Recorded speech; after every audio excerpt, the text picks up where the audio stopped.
J'étais dans le Gers, cette terre de caractère où battent encore le cœur de l'âme de la France rurale. Une France qui travaille, qui produit, qui transmet. Une France qui ne demande pas des aides, mais du respect et de la considération. Auprès des producteurs d'Armagnac et des producteurs de foie gras, j'ai rencontré des artisans du temps long, des familles qui perpétuent un savoir-faire séculaire, fiers de faire vivre une gastronomie française reconnue dans le monde entier.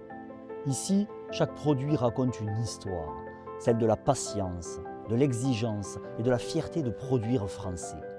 Mais ces producteurs subissent de plein fouet une mondialisation sans règles, des charges toujours plus lourdes et des normes imposées sans concertation. Dans la traçabilité que nous, on nous embête par rapport aux produits qu'on met dans le vin, quand vous regardez quand même une étiquette de vin sans alcool, c'est des conservateurs.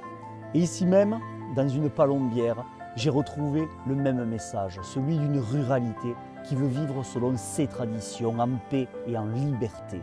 La chasse à la palombe, c'est un art, une culture, une passion, une partie d'échecs. Une partie d'échecs. Ce n'est pas un folklore, c'est une part de notre identité.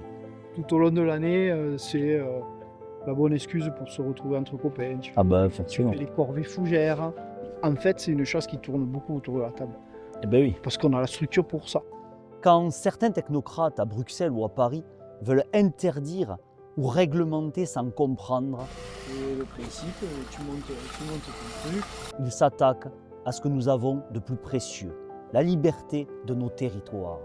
Je suis vraiment au contact de l'oiseau quand je fais ça. Ces rencontres, ces échanges confirment ce que je défends depuis toujours, que la France ne se comprend qu'à travers ses territoires, ses terroirs, ses métiers et ceux qui les font vivre. L'écologie, ce n'est pas la contrainte, c'est la connaissance du vivant, celle que possèdent nos chasseurs, nos agriculteurs, nos artisans. En roucoulant, vous pouvez faire venir une palombe qui a 200-300 mètres.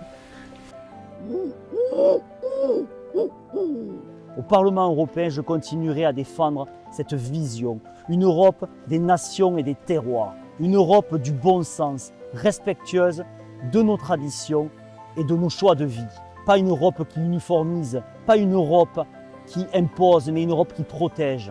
Car dans le Gers, autour de l'alambic, d'une ferme, du foie gras ou dans le silence des palombières, j'ai vu la même France, celle qui travaille, celle qui croit encore en elle, celle qui mérite d'être fièrement représentée et respectée.